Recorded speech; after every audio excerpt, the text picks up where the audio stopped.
ce que j'appelle moi recherche clinique, ça va être une recherche qui va être faite sur les patients, ça va être des essais thérapeutiques. Pour moi, les essais thérapeutiques, ça, c'est de la recherche clinique. La recherche épidémiologique, pour moi, c'est de la recherche clinique. C'est-à-dire à partir du moment où on utilise les données qui concernent les patients, les données thérapeutiques, les données de maladie, on va comparer les données de maladie en fonction, je ne sais pas, par exemple, de l'âge, du sexe du patient. Peut-être que, par exemple, les hommes, la maladie, elle évolue pas de la même façon chez les hommes et chez les femmes. Pour moi, ça, c'est de la recherche clinique. Vous allez prendre tous les hommes, toutes les femmes qui ont une sclérose en plaques, vous voyez comment ça évolue. Si ça évolue différemment, bah, vous écrivez un papier qui dit que ça évolue différemment. Donc ça, pour moi, c'est de la recherche clinique.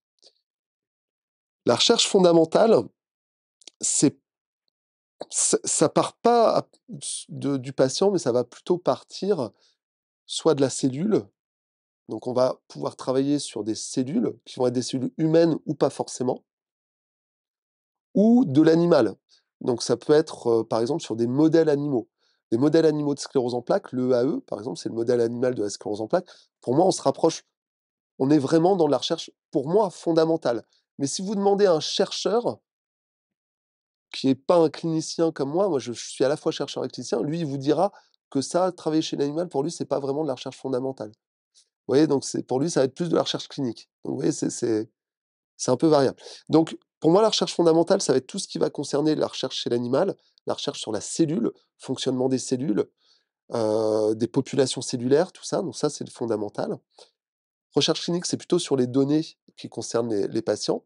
Et puis entre les deux, vous avez ce qu'on appelle la recherche translationnelle.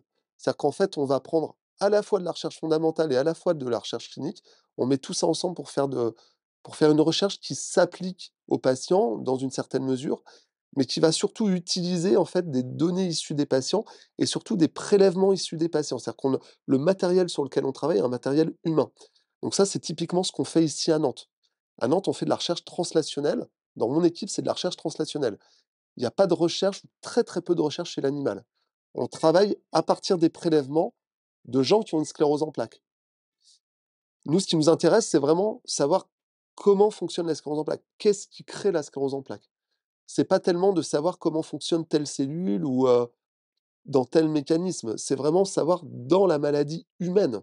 Donc nous, les modèles animaux, voilà, les modèles animaux, on sait que ça reste que des modèles. C'est pas la sclérose en plaques. Le AE, c'est pas la sclérose en plaques. Donc nous, ce qui nous intéresse, c'est la sclérose en plaques.